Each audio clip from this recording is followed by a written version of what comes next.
जब अपने घर पे पहुंचे और अपने खानदान वालों को इकट्ठा किया, अपने घर वालों को इकट्ठा किया, करने के बाद में कहते हैं, ऐ लोगों, मैंने तुम्हें एक मशवरे के लिए यहाँ बुलाया है। खानदान के लोग बोले, क्या मशवरा है? बोले, हमारा मशवरा ये है कि अब्दुल मुत्तलिब के बेटे जवान हैं और मेरी बेटी आमिना जवान है। मैं चाहता हूं कि अब्दुल्ला का निकाह मेरी बेटी आमिना के साथ हो जाए। कबीले के लोग देख के हंसने लगे, बोले, कैसी बात करता है, तेरे पास चंद बकरियां और वो बकरियों के रेवड़ का मालिक, तू एक आम आदमी और वो सरदार मक्का का बेटा, और वो अब्दुल मुत्तलिब जो सरदार मक्का है, सरदार कुरैश है, खाना काबा के मुतवल्ली हैं, वो उनका बेटा, तू मामूली आदमी, तेरे घर से वो रिश्ता जोड़ेंगे? अब्दुल मुत्तलिब के लिए बड़े बड़े रईसों के घरों के रिश्ते तैयार रहते हैं, और तू कह रहा है कि तू अपनी बेटी का रिश्ता उनके बेटे के साथ करने की बात कर रहा है। कहा, लोगों, अगरचे मैं गरीब हूं, ऐ लोगों, अगरचे मैं पैसे वाला नहीं हूं, लेकिन कयामत के दिन वो अब्दुल मुत्तलिब के अमीर बेटे का हाथ मांगने वालों में मुझ जैसे गरीब का भी तो नाम आ जाएगा। जब इतना कहा, लोगों ने कहा, हम नहीं जाएंगे। कहा, मैं जाऊंगा उनके दरवाजे पर। मुझे मालूम है अब्दुल मुत्तलिब का घर वो घर है जहां से किसी साइल को खाली हाथ नहीं लौटाया जाता है, जहां हर गरीब की मदद की जाती है। अब्दुल मुत्तलिब के दरवाजे पर आ गए वहाब बिन अब्दुल मुनाफ, और आकर के दरवाजा खटखटाया। अब्दुल मुत्तलिब बाहर निकल के आए और कदमों पे गिर करके कहते हैं, अब्दुल मुत्तलिब, मैं आज तुमसे कुछ मांगने आया हूं। फरमाया, उठो, मांगने वालों को हम सीने से लगाते हैं और भीख हम कदमों में गिरा के नहीं देते हैं, बल्कि सीने से लगा करके देते हैं। बता क्या मांगना चाहता है, मांग, जो मांगेगा मैं दूंगा।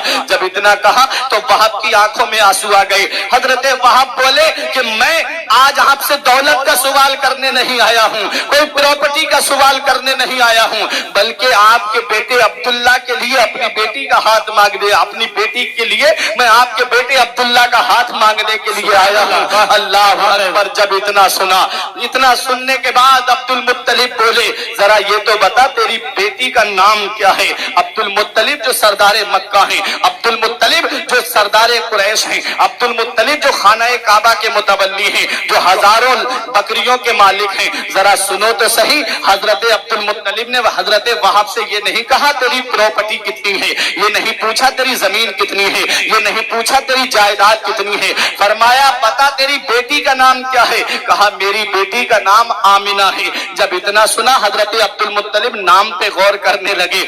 आमिना अमन से बना है, जिसके माना आते हैं चैन देने वाली, जिसके माना आते हैं राहत देने वाली, जिसके माना आते हैं आराम देने वाली। सोचने लगे, बेटे का नाम अब्दुल्ला है और बहू का नाम आमिना है, इनसे जो बच्चा पैदा होगा वो दुनिया में अमन देता हुआ आएगा, वो दुनिया में आराम देता हुआ आएगा, वो दुनिया को राहत पहुंचाता हुआ आएगा।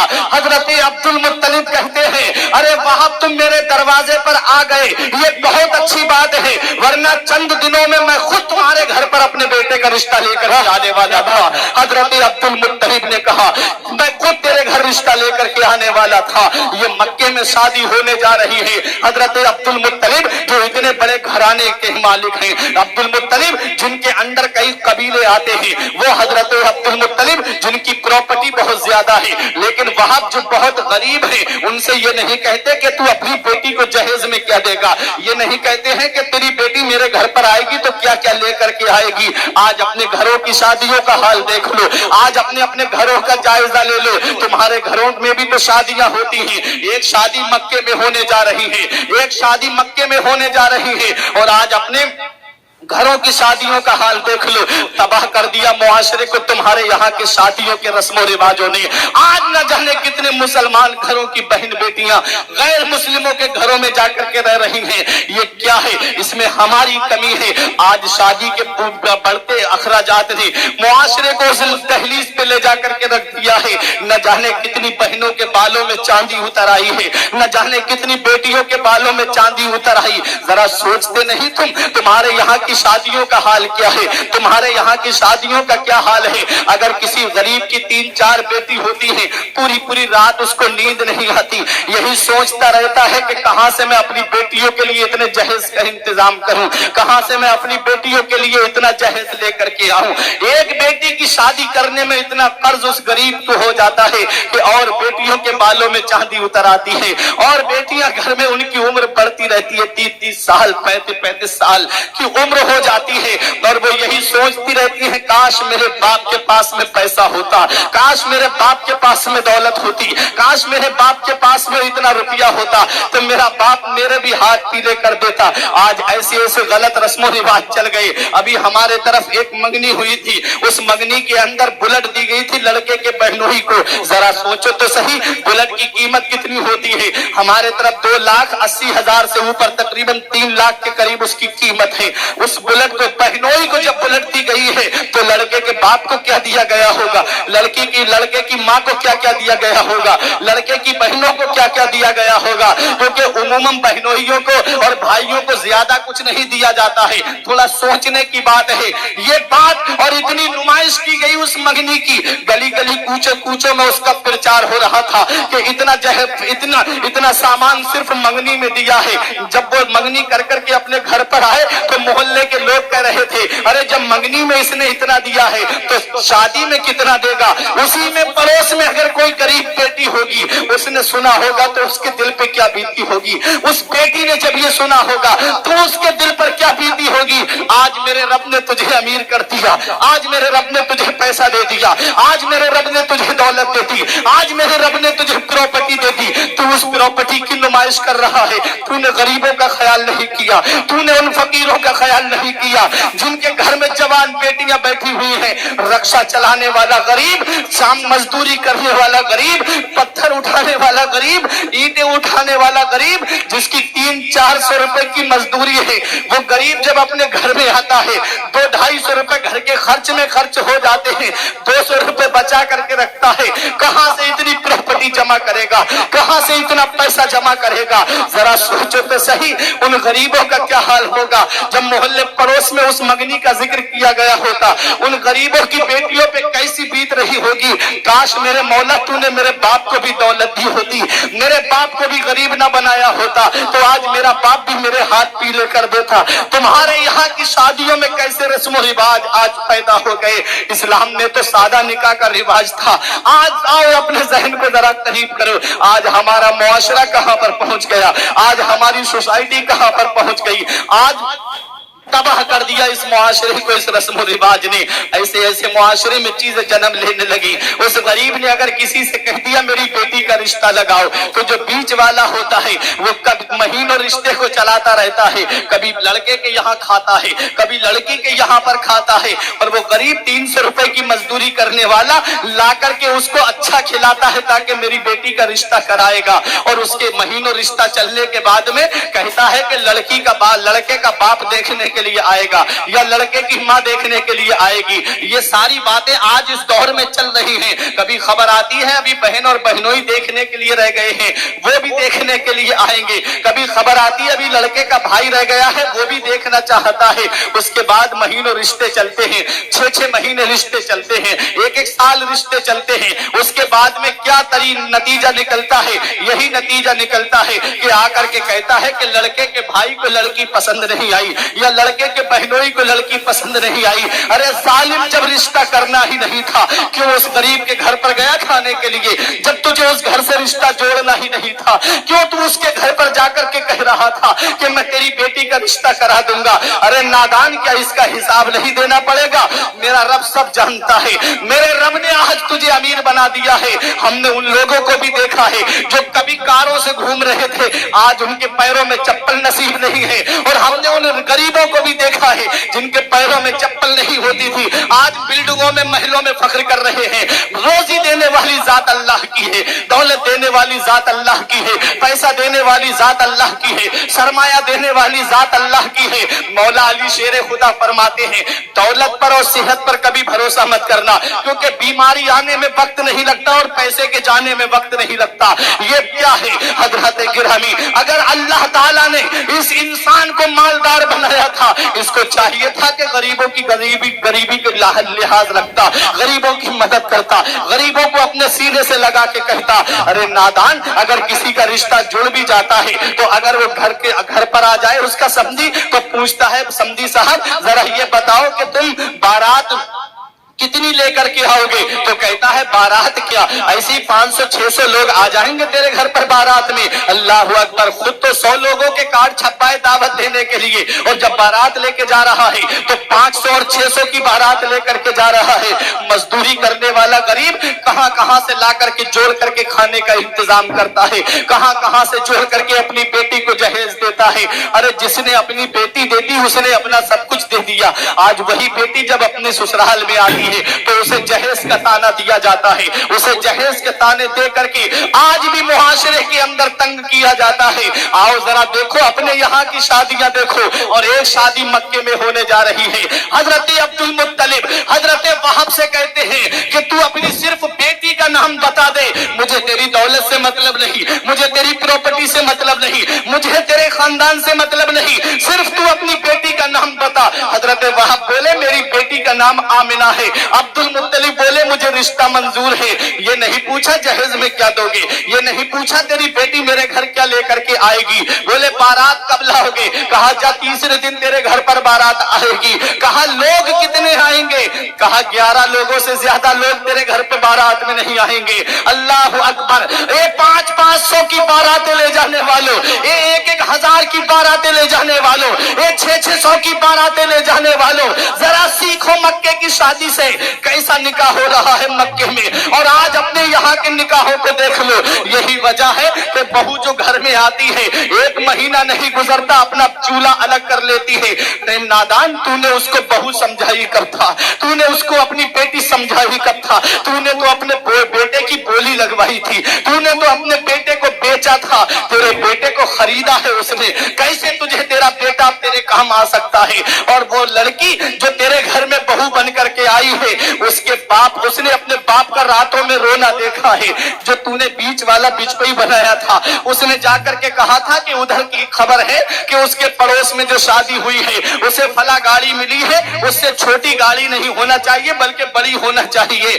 وہ راتوں میں رکشہ چلانے والا غریب اپنے بستر پہ آنسو بہائے ہیں، راتوں میں مزدوری کرنے والے غریب نے آنسو بہائے ہیں، دونوں میاں بیوی بیٹھ کے ایک چارپائی پہ روئے ہیں۔ کیا بیٹی نے یہ رونا نہیں دیکھا ہوگا اپنے باپ کا؟ کیا بیٹی نے اپنے ماں کے آنسو نہیں دیکھے ہوں گے؟ یہی وجہ ہے کہ جب وہ بیٹی جب بہو بن کر کے آتی ہے تو پھر وہ بیٹی بن کے نہیں آتی ہے، پھر وہ بہو بن کر کے رہتی ہے۔ 1 مہینہ نہیں گزرتا جس بیٹے کے لیے تو نے جہیز کی اتنی بڑی چیزیں مانگی، میں نے ان بزرگوں کو بھی دیکھا ہے جنہوں نے اے سی، فریج اور گاڑیوں کا مطالبہ کیا، ان لوگوں کو ایک پیالے میں پانی پینا تک نصیب نہیں ہوتا ہے، سارا سامان بہو اپنے کمرے میں الگ رکھ لیتی ہے، گاڑی پر ایک بار بھی اس بزرگ کو بیٹھنا نصیب نہیں ہوا، لیکن وہ مانگنے کے لیے بیٹے کے لیے اپنا حلق پھاڑ کر کے کہہ رہا تھا کہ مجھے میرے بیٹے کے لیے یہ چاہیے۔ ارے نادان، تجھے اللہ نے دولت دی تھی، تو اس غریب کے گھر پہ جاتا، اس کا ہاتھ اپنے ہاتھ میں رکھ کے کہتا ہے اے میرے بھائی، اللہ نے مجھے دولت دی ہے، اللہ نے مجھے پیسہ دیا ہے، اللہ نے مجھے سرمایہ دیا ہے، اللہ کا دیا سب کچھ میرے پاس ہے، بس ایک بیٹی کی کمی ہے، میں بیٹی کو لینے کے لیے آیا ہوں۔ یہ بات جب وہ لڑکی سنتی تو پھر وہ تیرے گھر میں تیری بیٹی بن کر کے آتی، تجھے وہ ساس سسر نہیں بلکہ اپنے ماں باپ کا درجہ دیتی ہوئی نظر آتی، لیکن تو نے اس بیٹی کو خون کے آنسو رلایا، تو نے اس کے ماں باپ کو خون کے آنسو رلایا۔ یہ حال ہے آج ہمارے یہاں کی شادیوں کا، یہ حال ہے آج ہمارے یہاں کے یہ شادیوں کے رسم و رواج کا۔ کہاں سے کہاں معاشرہ پہنچ گیا، کہاں سے کہاں ہمارا حال پہنچ گیا۔ ذرا اپنے ذہن کو قریب تو کرو، شادی مکے میں ہو رہی ہے اور ایک شادیاں ہمارے گھروں میں ہوتی ہیں، بینڈ کے ساتھ شادی جاتی ہے، باجے کے ساتھ شادی جاتی ہے۔ ارے نبی کی سنت ادا کرنے جا رہے ہو، آقا فرماتے ہیں النکاح من سنتی فمن رغب عن سنتی فلیس منی، نکاح میری سنت ہے، جو میری سنت سے اعراض کرے گا اس سے وہ مجھ سے نہیں ہے، مطلب میرے طریقے پہ نہیں ہے۔ سنت ادا کرنے جا رہے ہو اور کام شیطانی لے کر کے جا رہے ہو، کہاں سے اس شادی میں برکت ہوگی، کہاں سے وہ نکاح کے اندر برکتیں ہوں گی؟ بچے بھی پیدا ہوں گے تو وہ بھی دادا دادی کا کہنا ماننے والے نہیں ہوں گے، کیونکہ تو نے سنت کا مذاق اڑایا، تو نے سنت सुन्नत की हंसी बनाई और उन सुन्नत के काम में गुनाह के कामों को लेकर के गया। जरा सोचो तो सही, हजरत अब्दुल्ला दूल्हा बने हैं, हजरत अब्दुल्ला की बारात चली है, न कोई बाजा न गाजा न कोई शोर हंगामा, सादा निकाह होता है हजरत अब्दुल्ला का। और हजरत अब्दुल्ला का निकाह हो करके जब हजरत आमिना हजरत अब्दुल्ला के घर पे आती है, कितने दिन रुकी? 3 दिन रुकी। और जब तीसरे दिन हजरत आमिना अपने वालिद हजरत वहाब बिन अब्दुल मुनाफ के घर पर पहुंची तो रोने लगी, आंखों से आंसू निकलने लगे। बाप ने जब बेटी को रोते हुए देखा तो आंखों में आंसू आ गए, बोले मेरी बेटी, मेरी लाल, क्या बात है? क्या अब्दुल मुत्तलिब के घर में कोई परेशानी है? क्या अब्दुल मुत्तलिब के घर में खाने की परेशानी है? क्या तेरा शौहर अब्दुल्ला तुझे नहीं समझता? तब हजरत आमिना ने कहा, ऐ मेरे अब्बा, ऐसी कोई बात नहीं है, मुझे हजरत अब्दुल मुत्तलिब के घर में कोई परेशानी नहीं है। कहा फिर बेटी रो क्यों रही हो? कहा अब्बा, अगर पूरे मक्के में सबसे ज्यादा सखी कोई घराना है तो वो अब्दुल मुत्तलिब का घराना है। पूरे मक्के में अगर सबसे ज्यादा मोहब्बत करने वाला कोई घराना है तो वो अब्दुल मुत्तलिब का घराना है। कहा बेटी फिर रो क्यों रही हो? कहा अब्बा, इससे पहले जब मैं आपके घर पर थी तब मैं बाहर निकला करती थी तो अलग बात होती थी, लेकिन आज जब मैं अब्दुल मुत्तलिब के घर से आई हूँ और आपके घर तक जितने रास्ते में चीजें पड़ी हैं, अगर दरख्त पड़े तो उनसे मुझे सलाम की आवाज आई, पत्थर मिले तो पत्थर सलाम कर रहे थे। अरे अब्बा, मैं पहाड़ियों से गुजरी तो पहाड़ियों से सलाम की आवाज आ रही थी। अरे मेरे अब्बा, ये बात मैं समझ नहीं पाई। तब हजरत वहाब ने अपनी बेटी की पेशानी को चूम के कहा, मेरी बेटी, आज मेरी तमन्ना पूरी हो गई, आज मेरी आरज़ू पूरी हो गई, आज मेरी ख्वाहिश पूरी हो गई। कहा अब्बा कौन सी? कहा बेटी, मैं जानता हूं कि आखिरी पैगंबर का नूर अब्दुल्ला की पेशानी में जगमगा रहा था, इसलिए मैंने सोचा कि जब वो आखिरी पैगंबर इस दुनिया में तशरीफ लाए तो बेटी वो तेरे शिकमे मुबारक से तशरीफ लाए, इसलिए मैंने तेरा निकाह अब्दुल्ला के साथ कराया था। आज वो मेरी तमन्ना पूरी हो गई, आज वो मेरी ख्वाहिश पूरी हो गई। आखिरी पैगंबर का नूर अब तेरे रहमे मुबारक में है, अब वो तेरे शिकमे मुबारक में है, मैं कामयाब हो गया। इतना कहा, यही हजरत आमिना रजी अल्लाह ताला अन्हा है। अब नूरे मुस्तफा हजरत अब्दुल्ला के सुल्ब से होता हुआ हजरत आमिना के शिकमे मुबारक में आ जाता है। अब देखिए, जब नूरे मुस्तफा कई महीने हो गए तब हजरत अब्दुल मुत्तलिब ने अपने बेटे अब्दुल्ला से कहा, ऐ मेरे बेटे अब्दुल्ला, अब हमारा लाडला इस दुनिया में आने वाला है, बेटा तुम मुल्क शाम चले जाओ और थोड़ा सामान खरीद लाओ, और बेटा कुछ खाने पीने की चीजें ले आना। जब हमारा लाडला आएगा तो हम बेहतरीन इंतजाम करेंगे मक्के में दावत का, सबको खाना खिलाएंगे। हजरत अब्दुल्ला चले हैं काफिले के साथ में। जब वापस आ रहे थे तो मकाम यसरिफ, जिसको मदीना शरीफ कहते हैं, वहां हजरत अब्दुल्ला की तबीयत खराब हो गई। काफिले वाले चले आए, हजरत अब्दुल्ला मदीने शरीफ में रह जाते हैं। हजरत अब्दुल्ला का मदीने में इंतकाल हो जाता है, हजरत अब्दुल्ला का मदीने में विसाल हो जाता है। अब अपने जहन को करीब करो पट्टी के जिंदा दिल मुसलमानों, इधर हजरत आमिना के शिकमे मुबारक में मेरे आका का नूर परवान चल रहा है, इधर हजरत अब्दुल्ला का मदीने में इंतकाल हो जाता है। हजरत आमिना ने एक दिन मेरे शौहर अभी तक नहीं आए, काफिले वाले आ गए। हजरत अब्दुल मुत्तलिब ने अपने बेटे हारिस को भेजा, कहा बेटा जाओ जरा पता तो लगाओ कि अब्दुल्ला अभी तक क्यों नहीं आए। जब हारिस पहुंचे मदीने में तो उन्हें खबर मिली, उन्हें पता चला कि हजरत अब्दुल्ला का इंतकाल हो गया, हजरत अब्दुल्ला का विसाल हो गया। जरा सोचो तो सही, उस औरत से पूछो जिसके शिकमे मुबारक में जिसके शिकमे मुबारक में मदीने वाले मुस्तफा का नूर परवान चल रहा है। जरा सोचो तो सही। और हजरत अब्दुल्ला का साया सर से उठ गया। कैसी बीतती होगी हजरत आमिना के दिल पर। हारिस आए मदीने से मक्का, पूछा अब्दुल मुत्तलिब ने, बेटा क्या बात, अब्दुल्ला को लेकर नहीं आए? कहा अब्बा अब अब्दुल्ला इस दुनिया में नहीं रहे, अब्दुल्ला का इंतकाल हो गया है। जब अब्दुल मुत्तलिब ने इतना सुना तो अपना सर पकड़ करके बैठ गए, सोचने लगे किस मुंह से अपनी बहू से कहूंगा कि अब उसका शौहर इस दुनिया में नहीं रहा, अब कैसे अपनी बहू आमिना को बताऊंगा और वो इस हाल में है। हजरत अब्दुल्ला के विसाल की खबर अभी हजरत आमिना को नहीं दी जाती है। हजरत अब्दुल्ला को जब कई दिन हो गए, हजरत आमिना ने फिर पूछा, अब्बा अब्दुल्ला की कोई खबर नहीं आई। जब देखा कि अब बताना ही पड़ेगा, तब अब्दुल मुत्तलिब ने कहा, बेटी अब अब्दुल्ला इस दुनिया में नहीं रहे, अब हजरत अब्दुल्ला का विसाल हो गया है। जब इतना सुना हजरत आमिना बैठ जाती हैं और रब की बारगाह में अर्ज करती है, मेरे मौला, मेरे शौहर की अमानत मेरे शिकम में परवान चल रही है और तूने मेरा सहारा पहले ही उठा लिया। गैब से आवाज आती है, आमिना परेशान मत हो, हमने इसके वालिद का साया हिकमत से उठाया है। ऐ आमिना, इसके वालिद का साया हमारी हिकमत से उठा है। ऐ आमिना, जो तेरे शिकम में परवान चल रहा है उसे किसी के सहारे की जरूरत नहीं है, उसका खुदा उसका सहारा है और वो सारी खुदाई का सहारा है। बरेली का इमाम पुकार के कहता है, गमज़दों को रजा मुज्दा दीजे के हैं, गमज़दों को रजा मुज्दा दीजे के हैं, बेकसों का सहारा हमारा।